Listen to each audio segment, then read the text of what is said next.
Bottom line is gold did outperform stocks and bonds since January 1st, 2022. It's also outperformed the stock market since January 1st of the millennium. And now over 50 years, it's outperformed bonds. But you would never know that based on there's no fan clubs for gold on Wall Street. It is still treated as kryptonite. In the last 3 years, it's gone up triple the amount gold has as in the stock market did. And yet most people did not share in that. Gold has dramatically outperformed stocks and bonds since January 1st, 2022, extending its long-term trend of outpacing the stock market since the beginning of the millennium and bonds over the last 50 years. Despite this strong performance, Wall Street continues to undervalue gold, viewing it with skepticism. Even with its recent rise to $2,500 per ounce, gold remains underrepresented in mainstream investment portfolios. Spot gold lasted up 1.3% to $2,489.12 per ounce after hitting a record high of $2,500.99 earlier.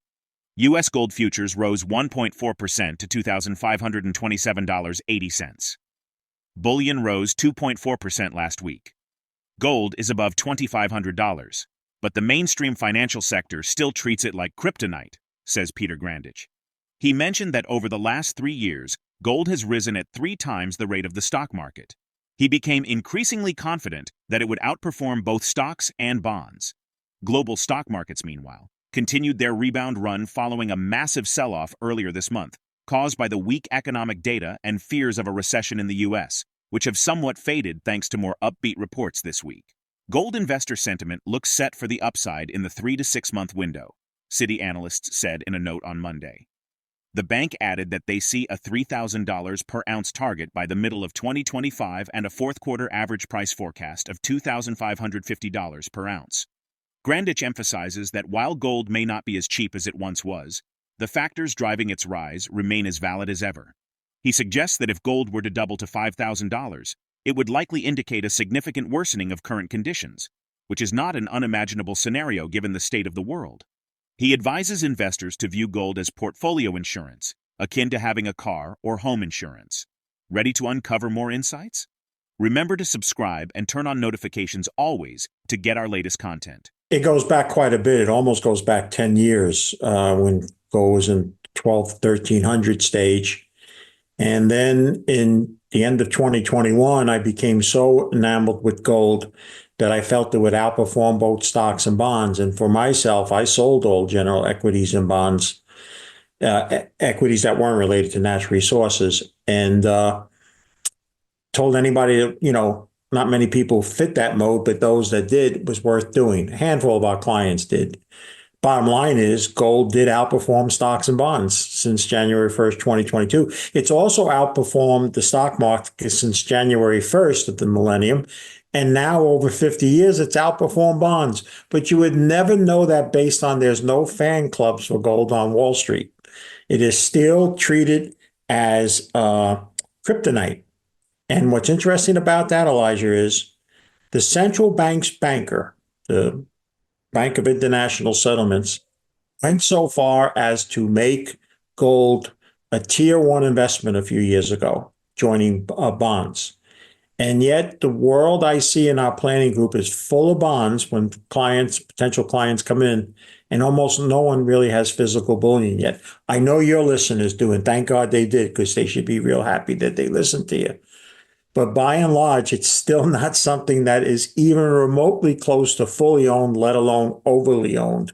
So it still has a ways to go, in my view. Well, the only change, I would say, and with due respect to your work, and I happen to like personally because of our shared faith, it's not as cheap as it once was. I think anybody that says that would be erroneous. What I think is important to understand is what's caused it to get where it's gotten to. And are those points still as valid today as they were before? And the answer is yes. But to double from here, and let's just say you somehow saw the future and said to me, Pete, I went in this time machine and I went 3 years ahead, it's $5,000. I would say to you, Elijah, as bad as we think things are now, they must have got 10 times worse. And here's the bad news, or good news if you own gold. Who's to say that can't happen? Given everything that's happening economically, socially, and politically, how could anyone stand here in the complacency that's just so abundant among the general financial service community and the general investment community? Given all the things that are happening, it is a legitimate possibility. And that's why I would still say that it still has substantial upside over time for those that are interested for capital appreciation. You buy gold in your portfolio and hope it doesn't go up. What I see here in your portfolio is likely to go down, and you need insurance. And I always ask, you have car insurance? They say yes. Do you have home insurance? Well, you need portfolio insurance. So minimally, especially people that still find themselves very ownership of financial assets, should own gold and hope it doesn't go up. Hope I don't have to call Elijah to sell my gold for profit, because if I am, chances are my general financial assets didn't do as well. With the 2024 U.S. presidential election on the horizon, the political landscape has shifted dramatically. Vice President Kamala Harris, who stepped up to lead the Democratic ticket after President Joe Biden's unexpected withdrawal, now finds herself in a high-stakes battle against former President Donald Trump. As the November election approaches, the question on everyone's mind is, can Kamala Harris beat Donald Trump? Since Biden's exit from the race and Harris's subsequent announcement of her candidacy, the dynamics of the presidential race have evolved. The latest national polls reflect a competitive contest between Harris and Trump.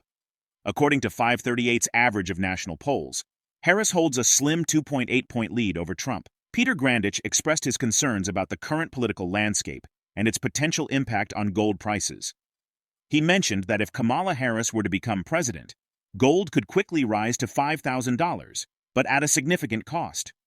Grandich believes that while Harris's leadership could drive gold prices higher. Now, let's redirect our attention to a video. I'm just going through a shake even thinking of that, so let me get through that shake. Listen, I had told you about President Harris because you know that I said at the beginning of the year, I felt one, if not both of them, who were the leading candidates at the time to be at Election Day, Biden and Trump, would not be on the Election Day ballot, if you remember. And sure enough, the Biden was the easier one because his health, clearly there was something wrong with him and it got acute. I also said at the time, as bad as Biden is, I take him 100 times over Harris. I don't believe Harris is winning. I mean, that's just, I can't say it for certain. Every other indication is when you look, Trump gets overwhelming attendance. Barely people are showing up for hers. The moment she tries to speak on her own, she's just, I mean, really bad. But like you said, it is a possibility that she could win. If you want $5,000 gold, then you want President Harris. Gold will certainly get to 5,000 faster, if at all, if she took over, and many of the similar policies that have already been in place would be compounded by even a more liberal, hard left view. But at what cost would that $5,000 gold be to you? I don't think our living conditions would be anything remotely close to what we've grown accustomed to. And I think as a Catholic Christian, it's already getting a little bit of a challenge to show your faith and wear it on your sleeve.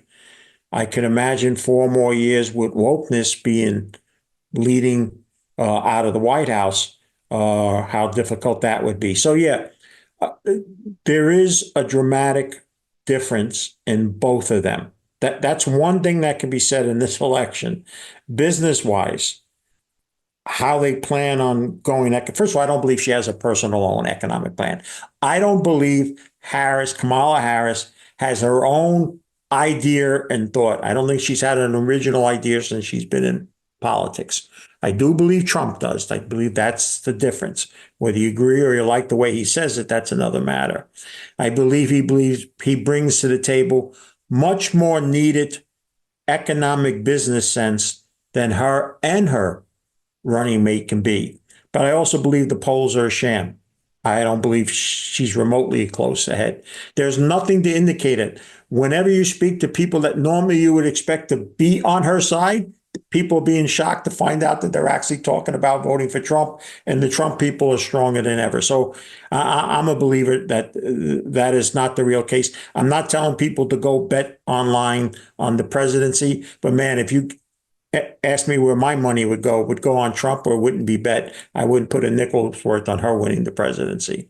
It's been almost 50 years since U.S. gold futures had their first day of trading, and the precious metal has found a great way to celebrate 28 record-high settlements so far this year. And gold may still have room to run, thanks to strong buying by Western investors and global central banks. Do you prefer physical gold, ETFs, or gold mining stocks? We welcome your insights in the comments section below. If you found this content valuable, don't hesitate to give it a thumbs up, and don't forget to subscribe to stay informed. Thank you for joining us on this journey.